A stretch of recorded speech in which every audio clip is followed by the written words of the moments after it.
Dieu te pardonne, Dieu te libère, Dieu te sanctifie. Tu es en Christ, personne ne peut te condamner parce que Dieu t'a déjà justifié. L'homme qui a écrit l'Épître aux Romains était un grand persécuteur de l'Église. C'était un Messie qui tuait, qui faisait des choses scandaleuses. Mais quand il a rencontré Jésus dans son chemin, Jésus a changé le sol des tasses. L'homme scellé dans les mauvaises choses, il a changé. Parce que Dieu a la capacité de changer ton identité. Peu importe ce que tu as déjà fait. Peu importe la dose de péché qui perdure sur toi. Peu importe les difficultés que tu as déjà traversées, qui t'ont engouffré. Peu importe le nombre d'avortements, peu importe le péché que tu as déjà fait, peu importe voilà, les insultes, peu importe le péché, peu importe les iniquités et le blasphème qui sont à ta charge, je te dis, si tu acceptes Jésus-Christ dans ta vie, tu as la gloire de Dieu manifeste, la gloire de Dieu, la capote de Dieu, la doxa de Dieu, la puissance inébranlable de Dieu sera en train de se manifester dans ta vie de manière perpétuelle. Je parle de la gloire de Dieu qui te donne la capacité de faire ce que tu ne peux pas faire de manière naturelle. La gloire de Dieu qui est une substance surnaturelle qui te permet d'agir au travers de sa puissance. Parce que l'onction, c'est la gloire de Dieu qui se manifeste dans le choix et dans la sélection de peuples élus.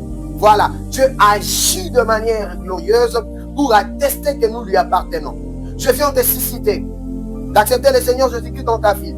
Parce que si tu acceptes le Seigneur Jésus-Christ dans ta vie, automatiquement tu as accès à la gloire de Dieu. Parce que la gloire de Dieu est manifeste uniquement au travers de Jésus-Christ. C'est Jésus-Christ qui nous donne le chemin vers le Père.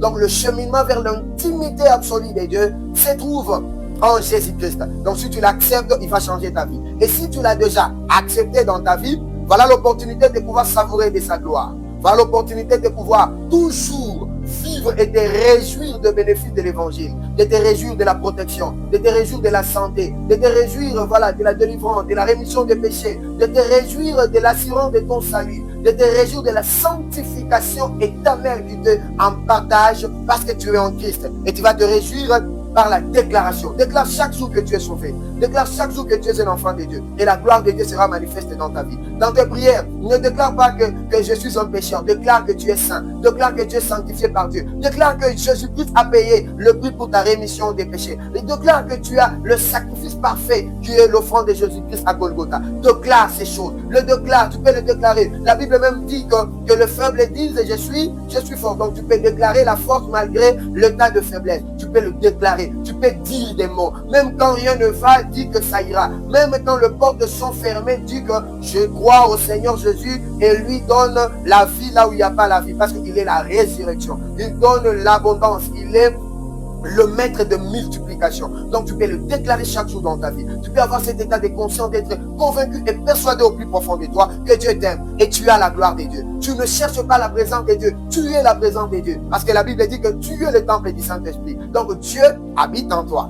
Tu es la présence de Dieu. Tu es sa présence. En toi, il y a la plénitude de la divinité. Le Père, le Fils et le Saint-Esprit habitent en toi. Voilà. Et il n'y a aucune autre présence qui peut cohabiter avec la présence de Dieu dans ta vie. Je suis en train de le dire. Aucune autre présence ne peut cohabiter avec la présence de Dieu dans ton esprit. Donc, aucune force maléfique, aucune malédiction ne peut affecter ton esprit parce que tu appartiens intégralement à Dieu. Je parle de Jésus-Christ comme la gloire manifestée de Dieu. Jésus-Christ est l'homme de l'aspiration, de l'affection de Dieu. Jésus-Christ est l'envoyé par excellence du monde spirituel aux êtres humains pour les apporter le salut. Jésus-Christ est l'incarnation parfaite de l'amour de Dieu, de l'affection de Dieu, de la grâce de Dieu. Parce que Jésus-Christ nous apporte de la grâce. Jésus-Christ nous apporte une faveur que l'on ne mérite pas. Jésus-Christ nous donne des accès vers le spirituel de Dieu. Et nous sommes toujours dans la joie parce que Jésus est dans notre vie. Voilà. Tu veux manifester la gloire.